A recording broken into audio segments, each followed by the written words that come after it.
Hey. I'm so glad to be here. Okay, we're going to start from the start. Who's who? Where have we come from? How have we got from early parts of our careers to where we are today? And ultimately how we're going to help change and make impact. So, Jennifer, you started all this. You brought us together first. Go back to the start. Where did you come from? How have you gotten to here? Connect those dots. Okay, so the best way to describe me is a North American hybrid. My daughter calls me Camerican because my dad's Canadian, my mom's American. I was born in Canada, raised in the States, and after university I returned to Canada to start my career. So I'm a little bit of both and not quite enough of either, which just is a really good combination. It's a really good combination. It's a mix. So both of my parents, my mom was a teacher, my dad was a professional football player, and when he retired from football, he actually just floated a little while, and I think that's a transition, that's a difficult transition for a lot of people who have had a really big athletic success. And he did sales jobs, he did odd jobs, but never really found something that reconnected for him until he started a small gym in Atlanta. So my dad was personal training before personal training was actually a thing. And he had a really great bodybuilding network and actually had a lot of the professional wrestlers train with him. So that was the environment that I grew up with. So fitness was always a part of what I did and actually how I connected with my dad. So with my dad, I really got started in strength training probably when I was 15. And my mom taught step aerobics when they were wooden boxes. And I used to demo the high impact, and my sister used to demo the low impact until my boobs got too big, and then we switched. The realities of being a woman. So it was always something I almost took for granted. It was just always something that we did.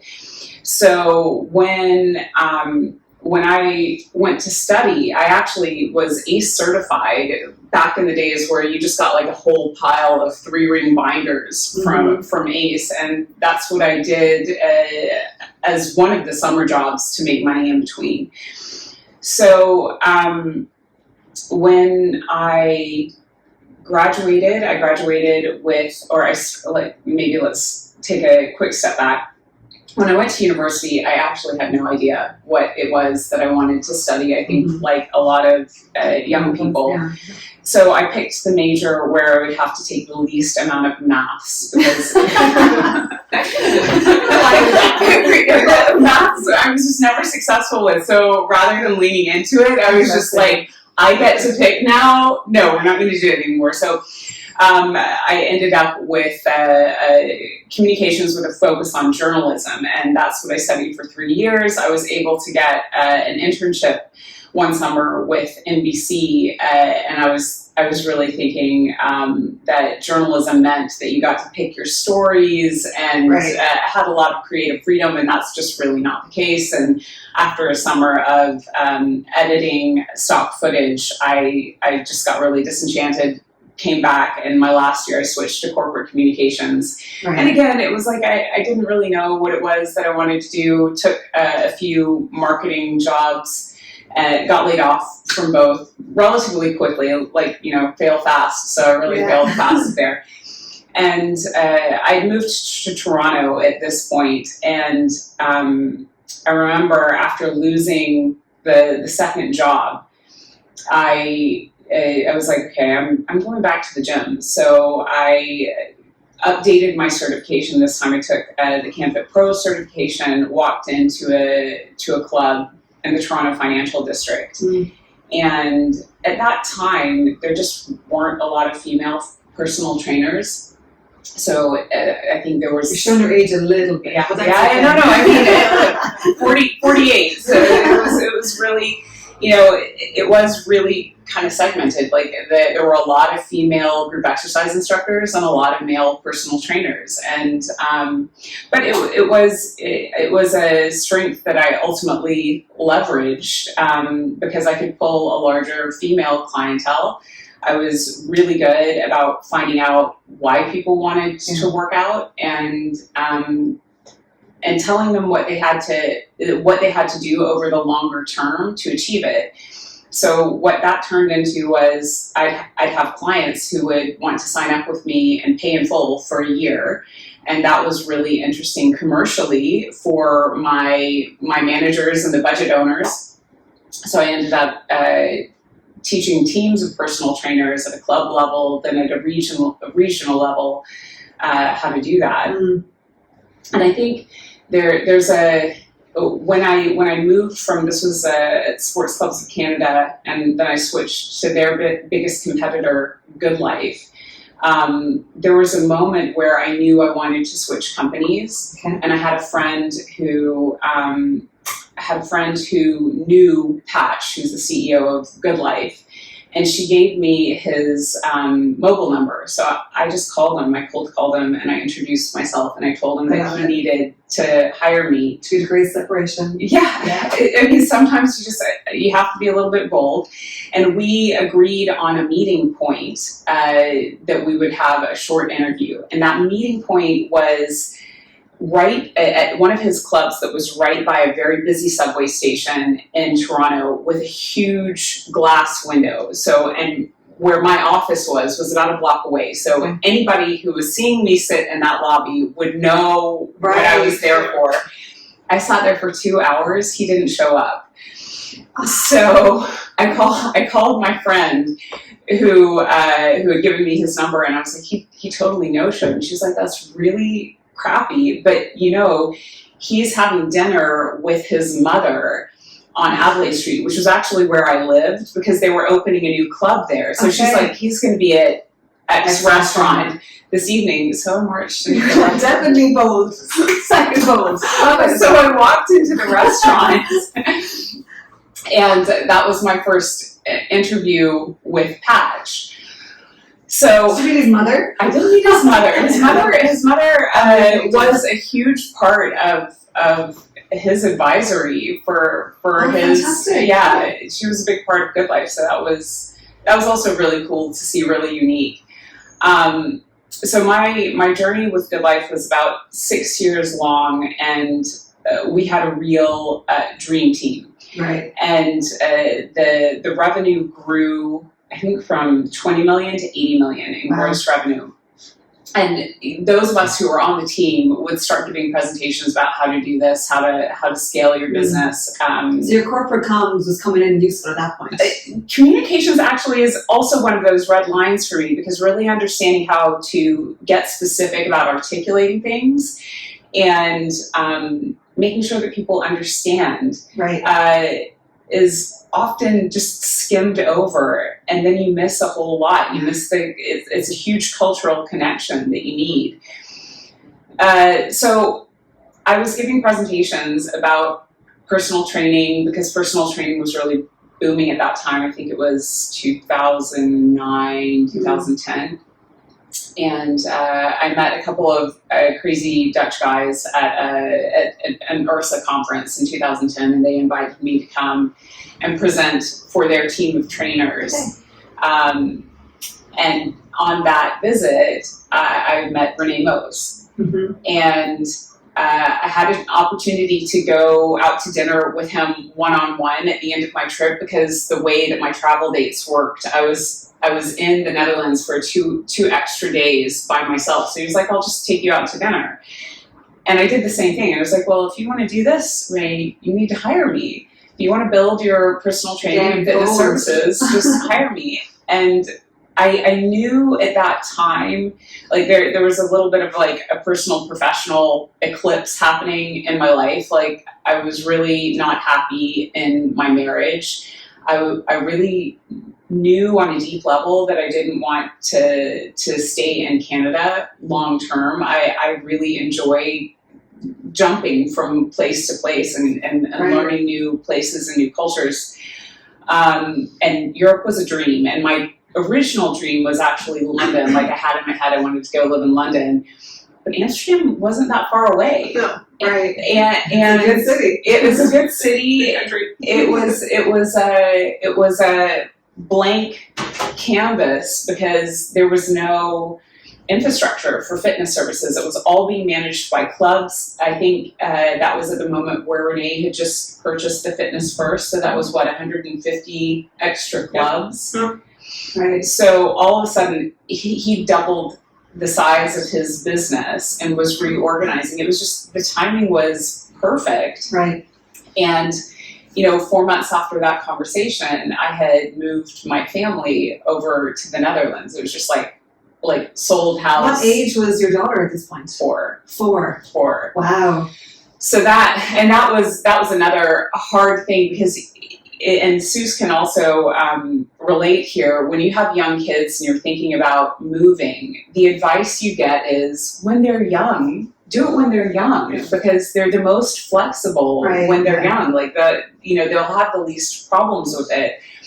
But Kate had a full regression. She had a toilet training regression. She had a sleep regression. She experienced a whole lot of stress with that move. So I totally underestimated that piece of it. I also totally underestimated when you're building something from the ground up across 5 countries, what kind of demands you have professionally and plus language, culture. It was the first couple of years were really interesting, intellectually and from a growth standpoint, but they were also really heavy because you're balancing so many elements of change at the same time. And at that point, when it's the heaviest, my marriage collapsed and we ended up separating, getting a divorce. So it was just the shit storm you just lean right into. So that was the move that got me over here and got me. Suze and I have now known each other for 14 years. 14 years. Yeah. So we had a 10-year run at Health City and Basic Fit, but it was just a fantastic learning environment if you had an entrepreneur's drive. Right, which you do have. Which I definitely do. So it's it's perfect for makers. You can just go and start creating and seeing what works. And I think one of the hard, fast lessons that I had is, Europeans do not behave like North American or Canadian consumers. Right now. No. We're very different in culture. How spending happens, the attitude towards debt, the whole keeping up with your neighbors attitude, completely different. So it was so much easier to sell secondary services, and people would finance on debt. They would do payment systems for personal training. This is in the US. And in Canada. In Canada as well. So if you wanted to buy a year of personal training, there would be a lot of people who would pay with their credit card and make payments on a payment plan with their credit card. So it's double debt. Yeah, that's not comfortable with. No, so the whole paradigm of how to sell this and how to position this as a service, because the other piece of and it's horrible. I can't believe that I thought it was normal, but for people in the service industry, you're paid $2 an hour, and as long as you can get enough on tips or commission to hit the minimum wage threshold, then it's fine. And the people who hustle can make a lot of money doing it, but the people who don't hustle really struggle. And that's the system for personal trainers. It's and when you do that, you can hire 10 at a time, and you've got a little shark fin that's happening on your gym floor, which is actually, if you zoom out and think about it, not really good for the member culture, because it's they're always being hunted. Right. Because these people need to pay their bills with the people who are working out on the floor. It's just thinking about it. There's a whole lot of things that could be disrupted or rethought in a more positive way. But in Europe, there are guardrails where that can't happen. There's a minimum salary required for hiring people, and what that means is you can't hire 10 at a time, which means you can't grow as quickly from a personal training standpoint. So we really had to rethink about how to structure fitness services, and it wasn't an 80 million euro business. I think it's still under 10 at this point, but it is a sustainable foundational revenue stream. So that was, I keep, my expectations were here, and the reality was way But you've different. used all that learning and that entrepreneurial mindset in multiple organizations since you moved over, because is it 13 years you're in Netherlands? Yep. Okay, so give me the breadth of companies, because you've worked across the region, not just in the Netherlands. No, You worked in multiple different scenarios. So with Health City and Basic Fit, those were 5 countries at least. So it was the Benelux, so Belgium, Netherlands, Luxembourg, and Germany.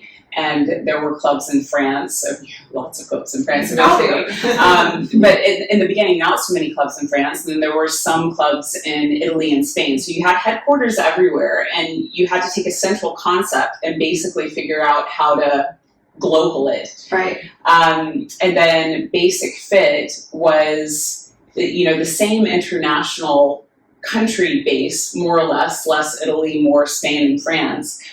But the briefing was different. So it's like, how do you get fitness to the masses, and how do you scale with non-human fitness tools to keep the price as low, so the price can be kept as low as possible, but still offer the services that people perceive they need. Right. So that was Health City Basic Fit, and I just kept on taking on different roles. So I set up the fitness department for Health City, and then when it came time for Basic Fit, we did the same thing. We created a personal training concept, we created a group fitness concept and a digital concept for fitness information.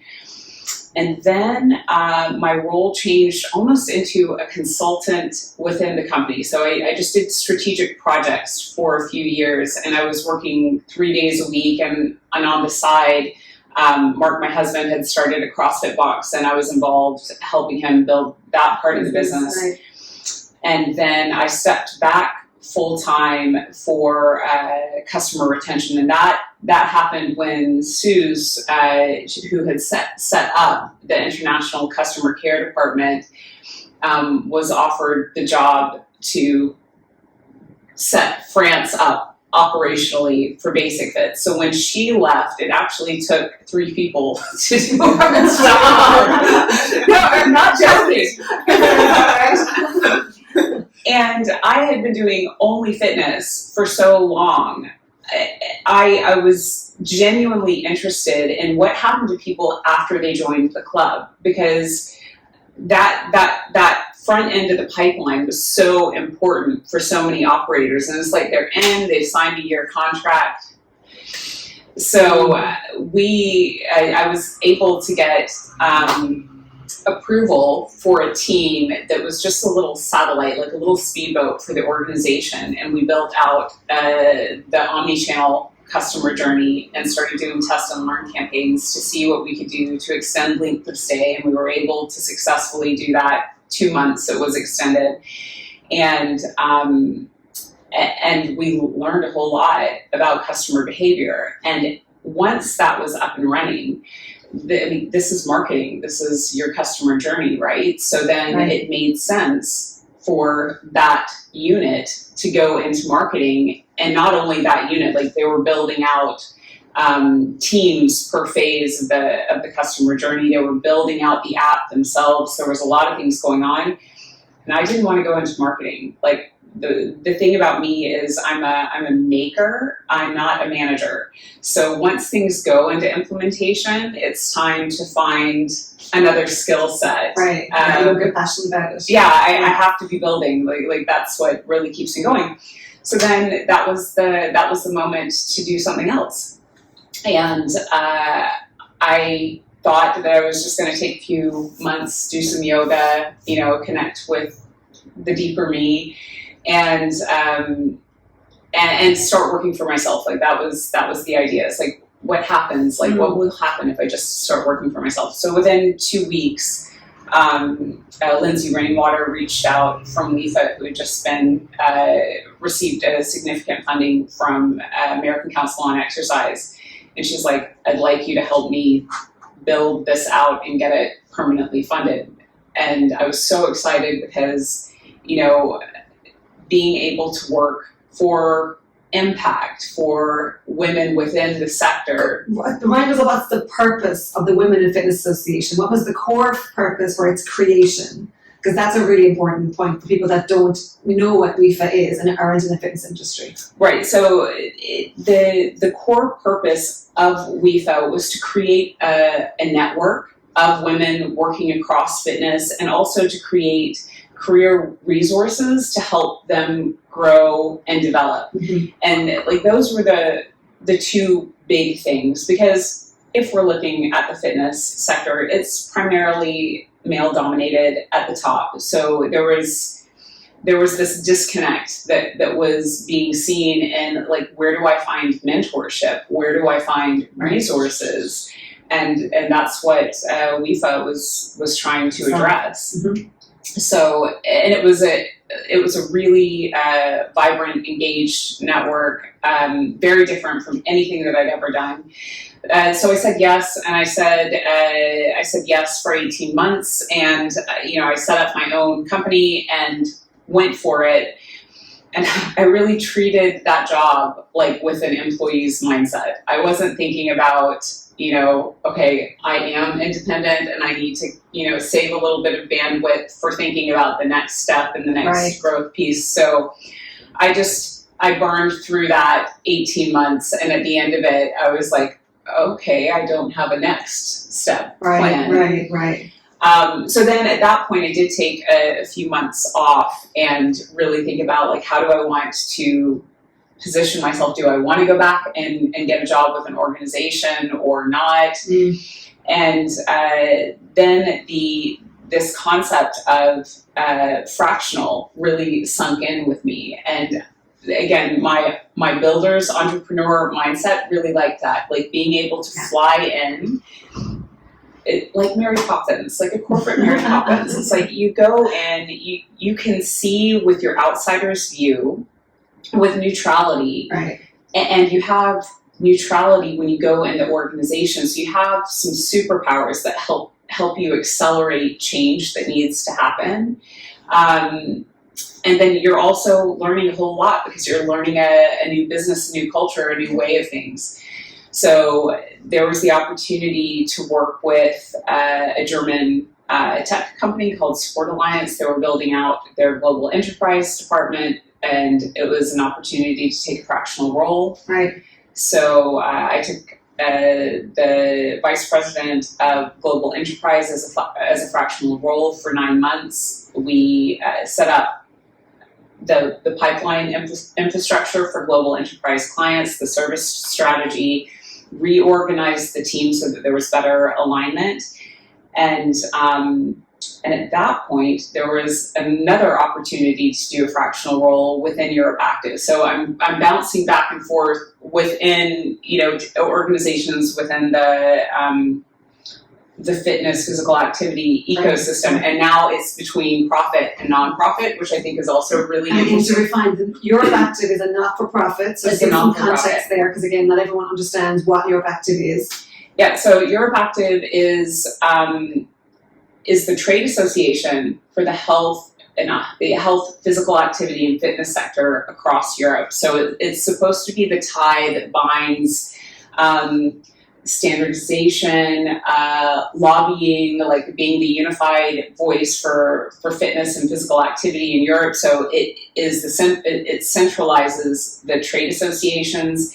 It centralizes the different pieces of the fitness industry to create connection, communication, advocacy, and standardization, so that a rising tide lifts all ships. Right.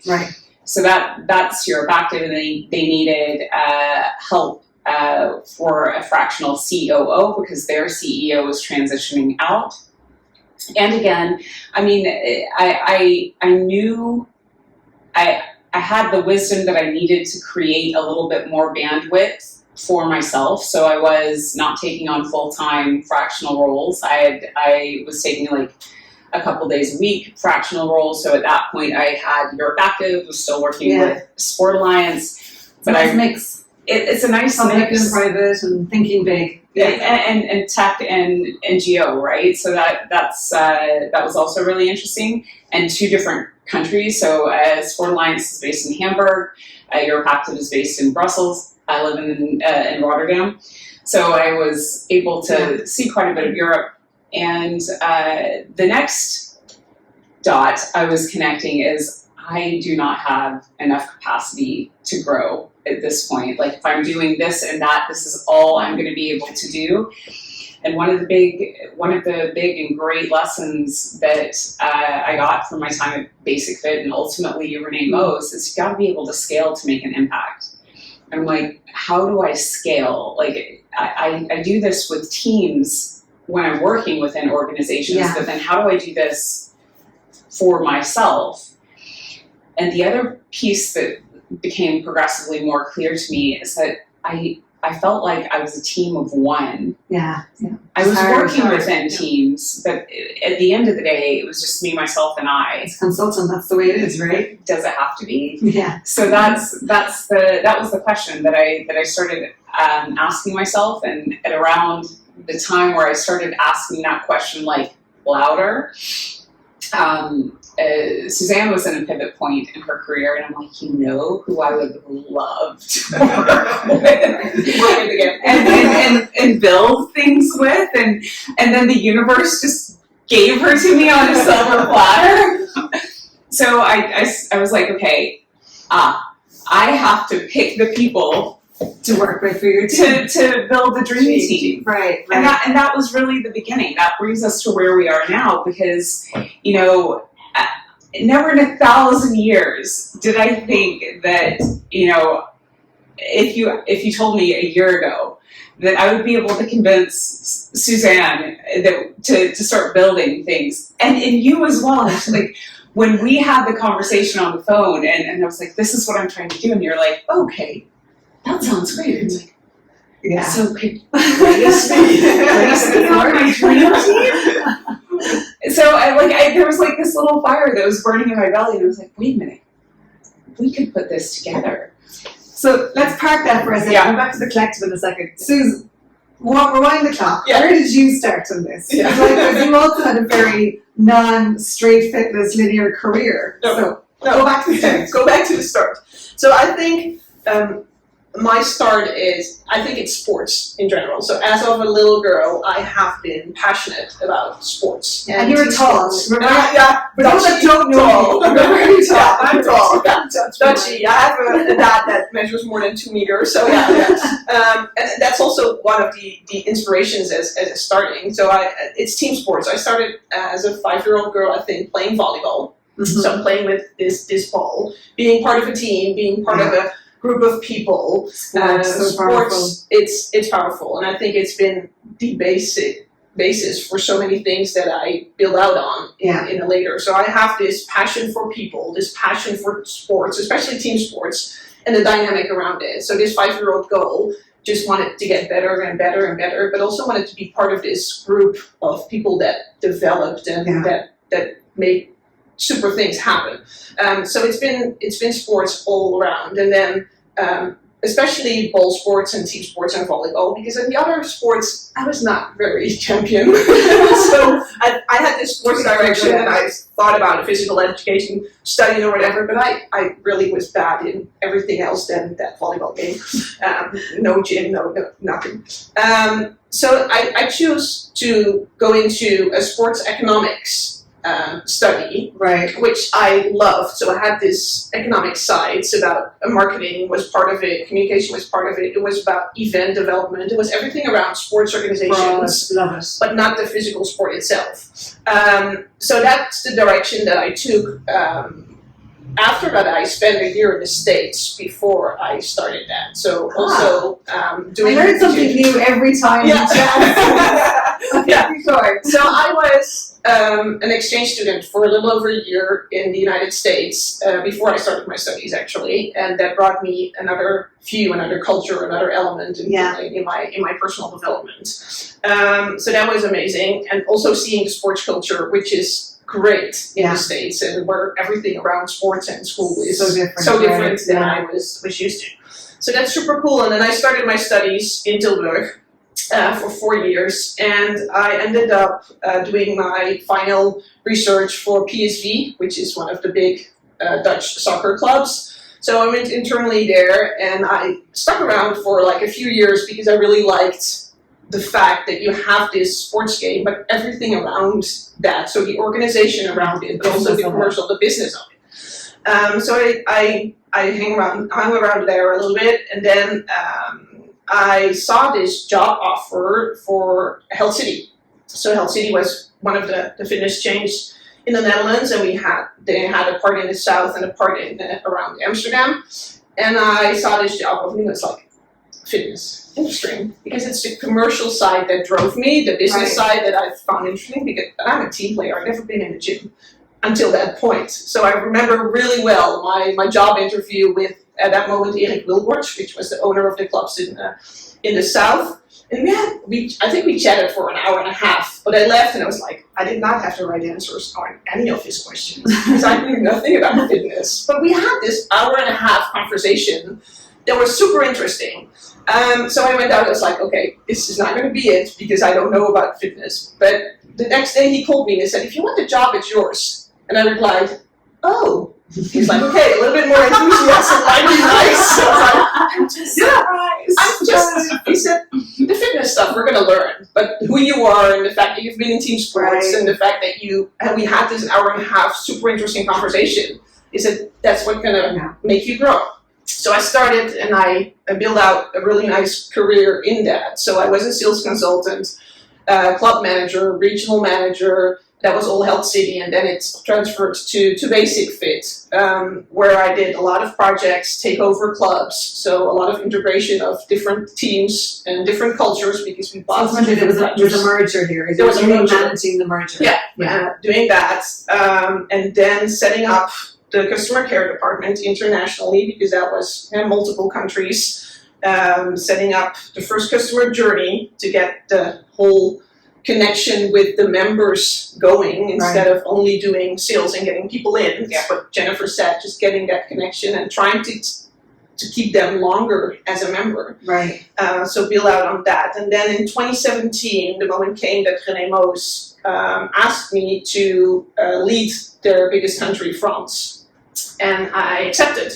So I put my family in the car in a big truck with all of our stuff and we moved to France. In 2018, I had 2 kids already at that moment. They were 2 and 3, so tiny ones, easy move. And a great husband that decided to also go along in this challenging journey.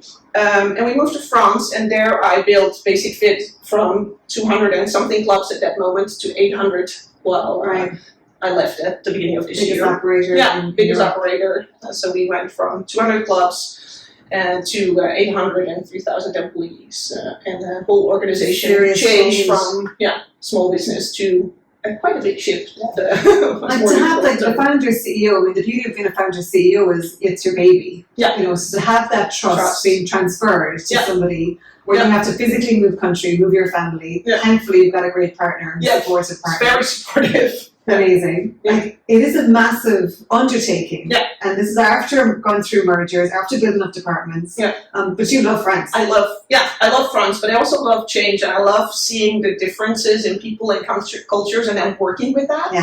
Just that you see that there's a difference from your outside perspective, and you can use it to make an impact. And really, making success with that. That intrigues me. I love it. And it works if you understand, if you respect the difference, but you use them also because you have that outside view. it's intriguing. I love it. So earlier this year, you stepped back from Basic Fit. And you're traveling. You were like, I'm going off doing this amazing trip with my family, which For sure. we'll talk more about. Yeah. But you guys were chatting. Obviously, stayed connected with friends. We stayed connected ever since Jen left Basic Fit. I've always been connected, and I've been following what she has been doing, and she was following what I had been up to. And then indeed, at the beginning of this year, and then I told her, I'm leaving Basic Fit. It's the end of a 20-year journey. And then Jen was like, oh yeah, now we can bring our expertise again together. First brick was laid. First brick was laid. Making the team, the collective. But it really took time to reflect, to take some time off, to get out of that orange journey that I've been in for 20 years. Right.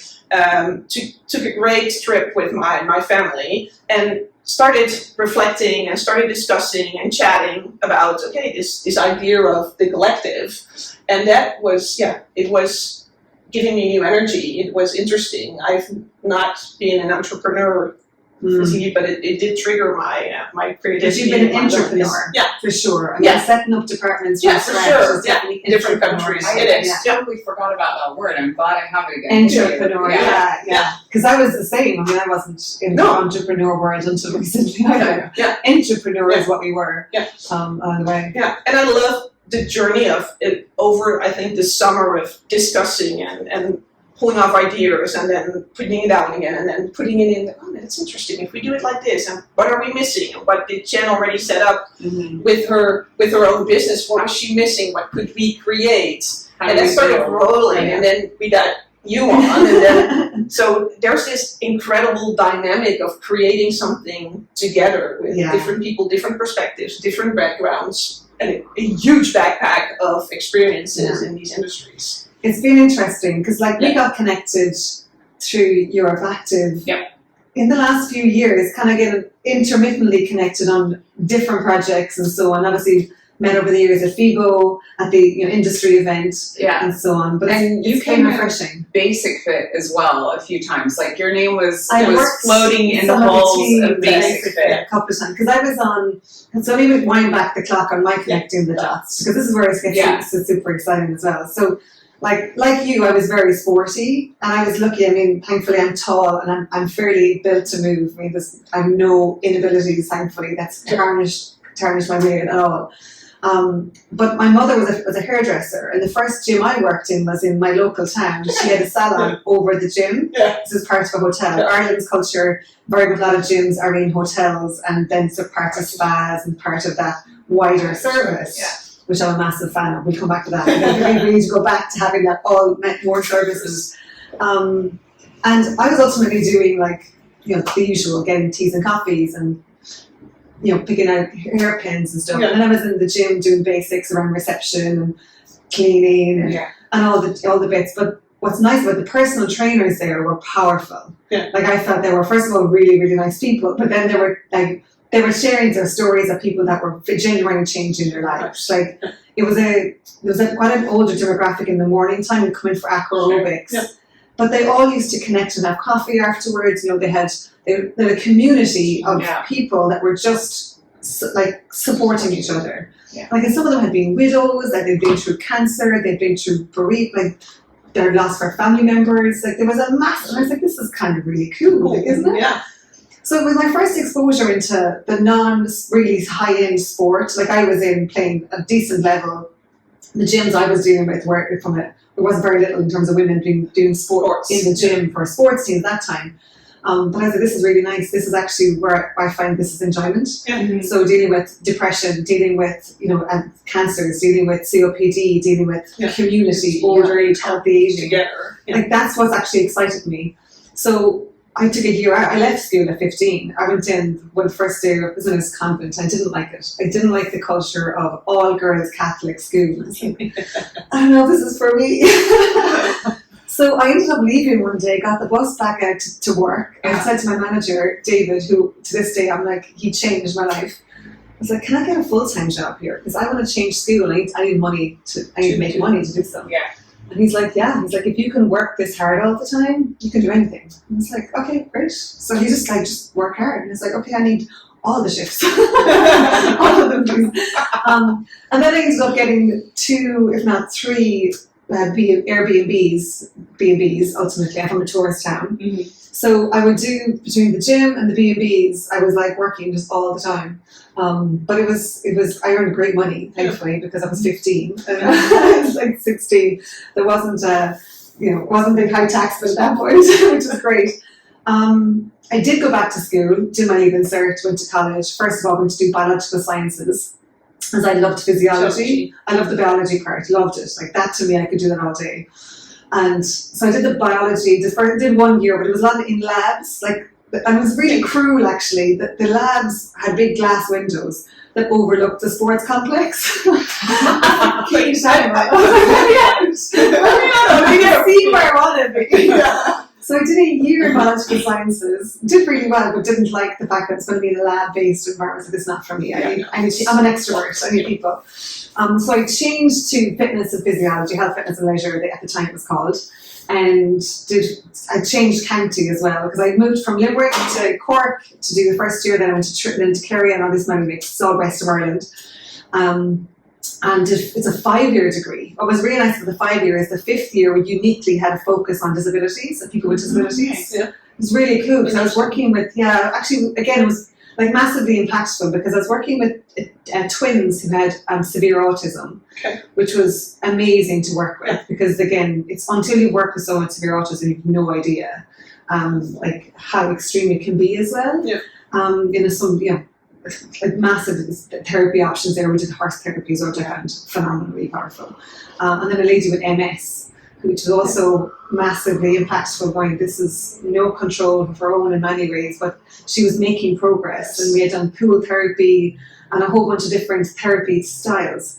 And I was like, I like this. I like this aspect of helping people who are with different disabilities, but also different abilities, which is where the focus was. People can still be active, we can adjust everything. So there's a whole bunch of adjustments going on. And we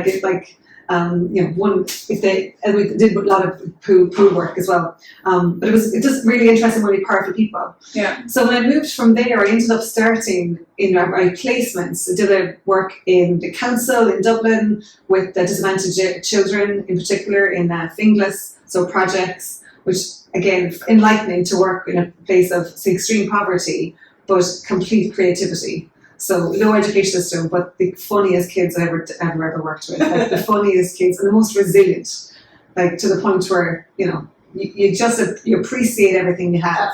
And you're like, this is a different culture again. Yeah. Nice. So I grew up in a wealthy area, so it was a really nice exposure, the breadth of contrast.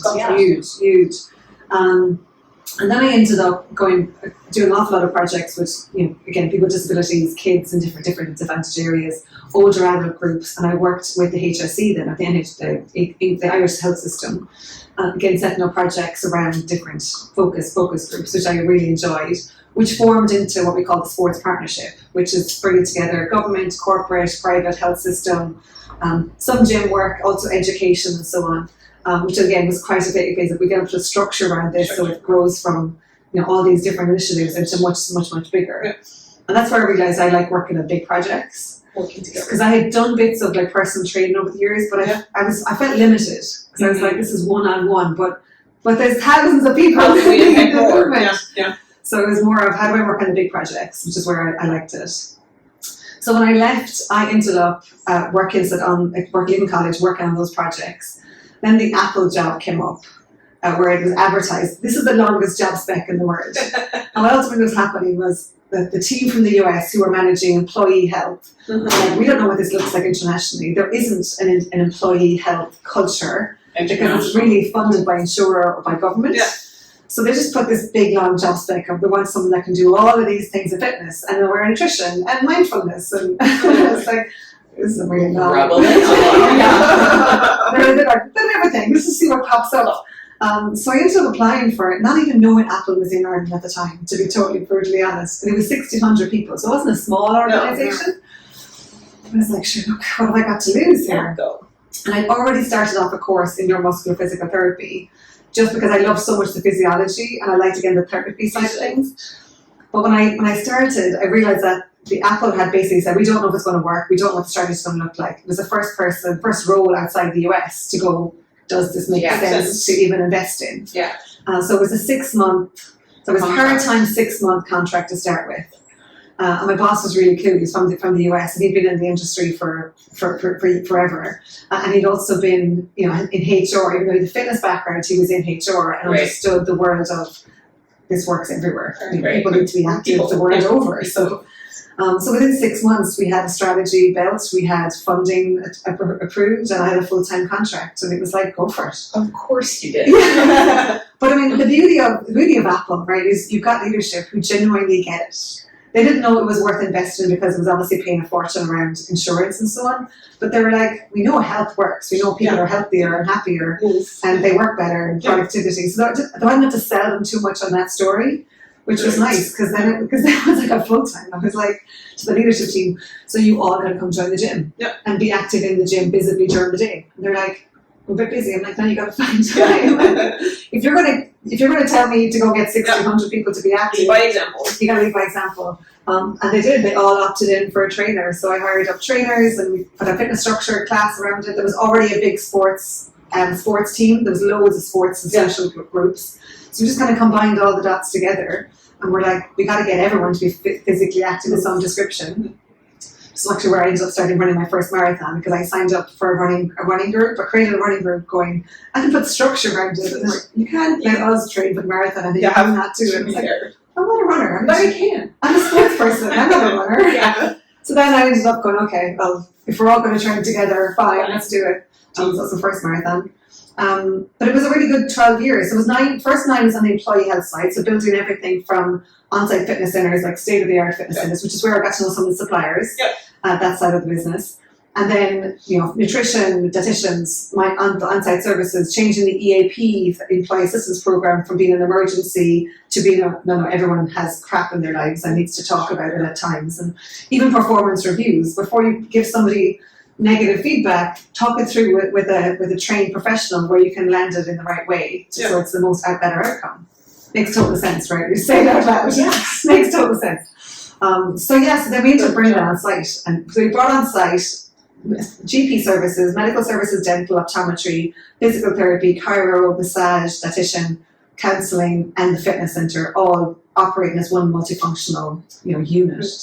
We had better referrals between each professional as well. And the idea was that it was an Apple Health Centre or an Apple Store experience in a healthcare environment. So it was class. Everything was online booking. It was like you had your appointment at 2:00. It was at 2:00 you got seen. People are busy. It's down the corridor. So it was huge. It was absolutely huge. I want a discussion just about this because I can talk about it all day. I know, but I don't want to segue from your story. But I just think it's like, if you need to be able to show up to make your best decisions for the company, for yourself, to be able to really understand the relational impact that you have on people, because that's leadership. Yeah.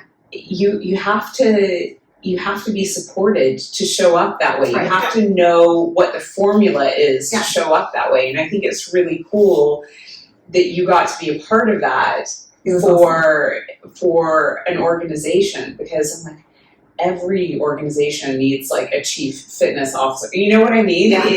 Well-being officer. But it was a great team. I mean, the team built for me part-time, thinking, what am I going to do here? I mean, by the time after that 9 years, we had probably about 70, give or take, of a breadth, because we had 11 services on site and virtual. And that was just in the European space. And also supporting the retail stores, the corporate offices. So when you got good people, like going back to your point of you didn't know what team you wanted to create, but you knew you wanted to work with Suze. Yeah. If you get good people to work together, you can make anything happen. Yes. So I think we're all well on that page. Yeah. It's like you go to your first gym, they were like, we don't know about you, she doesn't even know the industry, but she's a good person, a good, intelligent, articulate woman here, this person we can work with. So that's kind of that. It was an amazing experience. And like to the point of, you're right, the way healthcare operates is why I get so frustrated sometimes in experiences when I'm like, I know how to fix this problem. Like, can I fix more of this problem? Because healthcare is so expensive and it's not working for so many people in so many parts of the world. That's why I get so passionate about it. We have to do better. We have to do better. But then I ended up, because of that experience, because we were procuring software for all of these different services, dental, optometry, medical, and some of the software was just like not helping these professionals. Like, we hired professionals, like really great doctors and nurses and everything else, on salary based, in order so that they could do their best work. And then the disconnect was the technology that was going to be archaic, not forward thinking, not looking at lifestyle medicine implementation at all. Not giving them the data they need. Not giving them the data they need. So it was kind of hampering them. So I was like, how do we do this then? So typical Apple, you complain, they're like, we'll go fix it. Yes. So I ended up changing team. I was leaving. I was like, I need to move to a different part of the world to do something here. And then one of the other sales guys was like, no, come on to my team. This is a big opportunity. You're saying is the people, our doctors, are using Macs and iPads and phones and whatnot for this. And we had released the watch at the time. Then it was like, we need to do this better. So I moved over. That's where I moved to London. I moved to the partnership side of the business, and then was trying to work with companies to better deliver healthcare.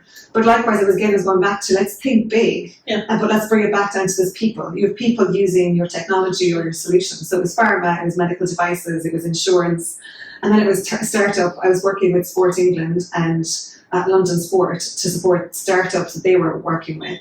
But the idea being, think big, start small, but make sure you're visual of how big this can be. And do better. Let's think of technology being a support for the professionals. It shouldn't be in the way. Ideally, it should be completely irrelevant. But it should be absolutely supportive. And it was the coolest thing ever, because I got to work with some really cool people all over the world. Spent a lot of time in Paris, insurance, a lot of time in the Nordic actually, so Sweden in particular, some really cool companies working over there. But likewise, Milan, Rome, you name it, I was kind of everywhere. Amsterdam a lot, hence the basic fit. I was in and out of there. I'm working with different parts of fitness industry. So fitness industry, corporate health, then insurance, medical devices, pharma, that breadth. Until I was working with the likes of Vitality Insurance, who I think are the most innovative insurance company. And then the startups, the likes of Exi, the co-founders there, I was basically supporting them with thinking big. And then the point of Exi, so Ex's intelligence, was to prescribe exercise in a clinical way as personalized as possible. And we've had the reason for me is we've had the evidence of this for decades. But we've never implemented it. And it's like, we have to do a good job with this. We should do better. And then COVID happened. Right? And actually, prior to COVID, I just come back from a tour of the Middle East with Saudi, Dubai, Abu Dhabi, and likewise some really cool stuff happening on the Apple side there, insurance and that kind of stuff. And I was like, I think I'm ready to change, because I had 12 years at that point at Apple, and this Exi was growing, the concept was growing, and they were like, you should come over and work for us. I'm like, no, I'm good for a startup. This is the biggest company in the world, possibly Apple. I don't know where I want to go next, but I'm not really an entrepreneur, because I had been intrapreneur for long. But I got convinced ultimately to take this concept of, it's an idea, and there was an MVP at the time, and then to grow the business. So I spent the last 4 years growing that. And ultimately, the hard part about startup world, 90% of startups fail. You end up, it's a challenging, and we're trying to force open a door that wasn't there, right? There isn't a very good mechanism across the world to fund exercise and physical activity. And it's it's one of the most frustrating challenges I face, is that we know the power of physical activity. We know the power. If people are active, we can prevent, manage, treat conditions. And chronic diseases have been part of that thread, right? Your red line. It's just not commercial. It's just not commercial, because unfortunately we have operating in the world of sick systems, not healthcare systems. And that's the challenging part. So I kind of ran out of road a little bit. And I was in the US, and I was in the US for quite a while, and I was like, I'm ready to come back to Europe. I'm ready to, and this is an election year. So I was like, I'm happy to come back to Europe. There's some madness happening. So when I came back is when I was just reaching out to, the gym, going, what are you doing? What's going on? Who's doing interesting stuff? because I want to stay being active and I want to stay in the world of health and sport and tech, and like thankfully I've had that breadth of tech and sport and health and fitness and employing dietitians and nutrition and medical and so on, and I love that space. So, but what's going on? Who's in that space? And I think when we were chatting first, I was just bouncing ideas off you, going, "What's going on? Tell me." And then going, "I want to stay in all of these parts of the industry." And you had already connected. You guys had already laid the first 2 blocks, and more. And then I was like, let me think about this. This is interesting. I've never thought of myself in a consultancy fractional type role. No, but both of you thought that consultancy was a C word. So, and that I think for me is a big pity, and it's an opportunity to redefine, because I think there is a great role for external people in organizations, because you need that fresh air. And then on top of that, if you're working independently as a team of one, it's hard to get capacity and range, and you're missing a team. So it's an opportunity to hit 2 birds with one stone. But the range is important to me, because if we were all the same profile, I probably wouldn't be interested. I like to work with people who are more intelligent than me and have a different skill set. So we can bounce ideas off it. So like you've got a corporate marketing communications background, as well as a fitness background, as well as a multinational, international experience. Then we also have an economist background, likewise entrepreneurial, multi-markets, multi-dimensional customer service, customer experience, and then you're bringing on the fact that, I have a degree in physiology, a master's in epidemiology and public health, another one in executive business management, and I'm currently doing my chartered directorship for board directors. So it's a very different skill set. I went down the fitness route to start with and never really went into fitness as a true... No, you're running on a parallel. But that's the beauty of physical activity for me, is it overlaps all of these industries. Of course. And lifestyle medicine overlaps life. It's the meta category, right? It's life. That's what makes me passionate about solving for the biggest problems in the world today. But I think it's the do better thing and connecting the dots. Like if you want to boil it down to 2 things, like we know we as a society have to do better. And we know in order to do that, you can't be in a vacuum. Like you have to understand how to problem solve from a whole diverse, complex system, different sectors, and we have to work together. And we have to support the companies that are trying to accomplish this. And fundamentally, like that's the big underline for me, is like, how do we help accelerate companies that are trying to make impact, even if they're commercial companies, because they're serving in a different way. I think we've all worked across then public and private, fully owned, VC funded and so on. And again, it's having all that experience is amazing. And having the ability to work together in that is quite unique. Because to your point, the consultancies are individuals typically. And then it's individuals working individually, side by side in the same companies, and not coordinating, communicating. It can't be the right thing for the company. It's funding multiple consultants. Exactly. Or you have these consultancies that are basically taking MBAs directly from school who haven't had practical experience. Right, McKinsey do that all the time. Right. Do Deloitte and others, So, but you need that practical experience, because that's the seasoning and culture, right? That really help you say, I know exactly I know what your problem is. Because we've been in the industry for so long. We've seen this, we've done this. And there's a space for both, but you need them together.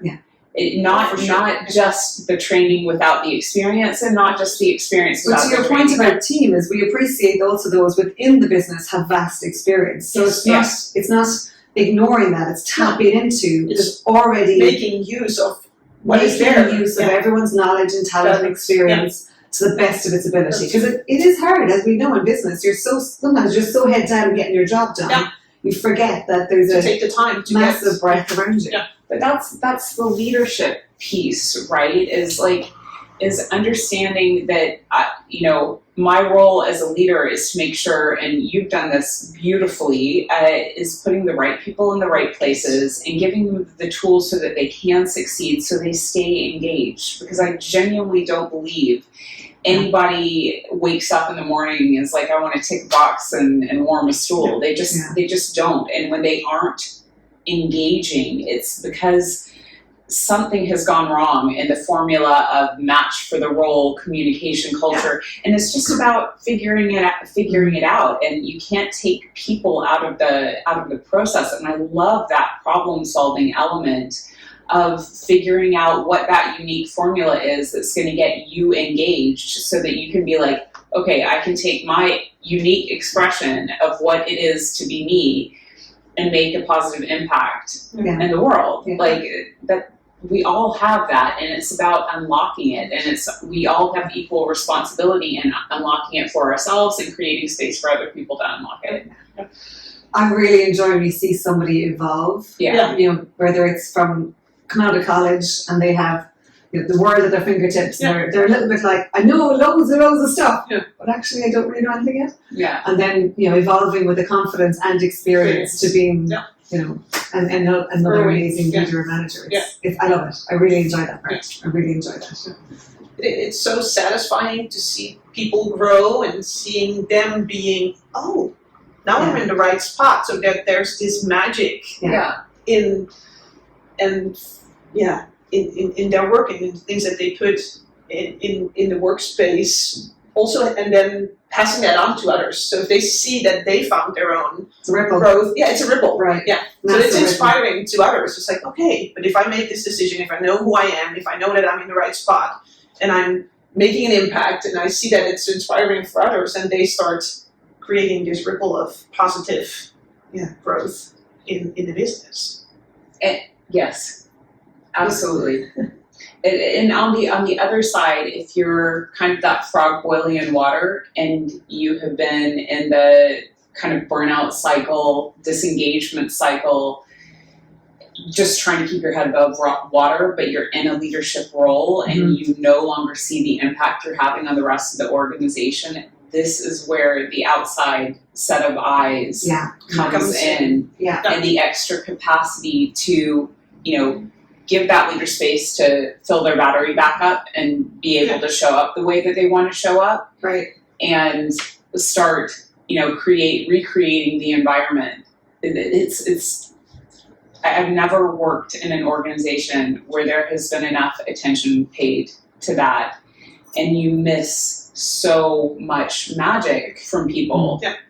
And what you're talking about in your experience in Apple is just like, okay, like if I have a pit crew of people who are making sure that all of my wellness systems are firing, so that I can show up and my stress is low, my engagement is high, I'm not worried about like the periphery of to-dos that's in the other domains of my life. I can just be present and be here and give you my pure engagement. But you have to, that's an intentional architecture. Right, very intentional, not cheap by any stretch of the imagination. This is massive millions of investment in people. And it takes a lot, right? It takes a lot. Yeah, but you're talking about the biggest company in the world. It's the biggest company in the world. One of the biggest companies. Right. In the tech at least. But, they get it. Yeah.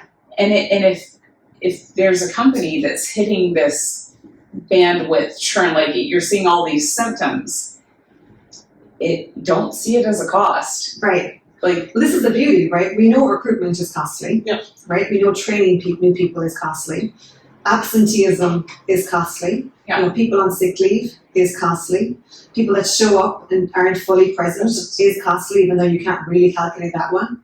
And then you have the morale and culture. Likewise, big knock-on effect here is if people aren't enjoying what they're doing or don't enjoy people that they're working with or the culture they're working in, they're going to leave. So you're back to recruitment, you're back to retraining. Yeah. It's a never-ending cycle. And that was one of the beauties of, the ROI, calculating the ROI. There's only so much you can calculate. Right. But thankfully, every employee satisfaction survey indicated people were happy and they wanted more. Right. Right?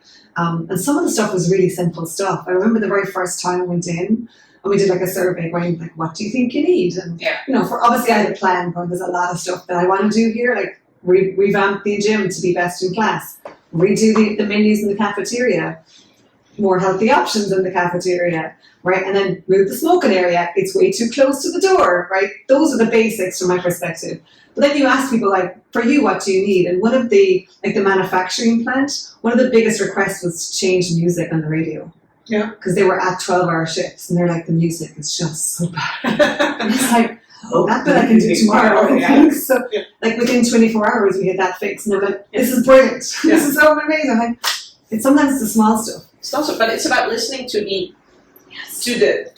in this case, it's about listening. It's about getting that information and trying real listening, so to say, and not about already having solutions, but really listening to what people say. If it's employees, if it's members, if it's whoever, but just really listening and then understand what you can do to make that change. Right. And often it's really simple things. Some of the stuff is really simple. No, some of it took long, obviously, but some of the stuff is pretty simple. But it's about the real listening. Yeah. It's taking time to listen and then not trying to make everyone happy directly. It's like, I'm listening. I'm going to take this in. I'm going to process it. It's going to get triaged, and then we're going to figure out what we need or can or want to Moving the smoking area wasn't the most popular decision. I was like, wait a second, but I know, like, you did two things. You moved the smoking and the sausages from the cafeteria. We've no sausages on a Wednesday, just to plant the seed of, these are not good for you. These are not healthy. Like, everything in moderation. Grace took it the was sausages so funny. away. A bunch of email complaints like that. I was like, I'm not bringing them back. It's a huge cafeteria with loads of options. It's like, please check out the other options. But you have to. I mean, to be fair, to your point as well, when you're listening and doing the things that you can do, my argument was very simple: is we want to have a healthier population, and some of these things are going to be painful for some people. And but in the overarching grand scheme of things, I'm here to make your life healthier and happier, and your healthy choices, easier choices. Right, you've got to architect the environment to make the right choice. Right, and I was like, I get it. I get you're annoyed right now because I've had sausages 5 days a week for whatever 10 years, but not. So that's the sausage police.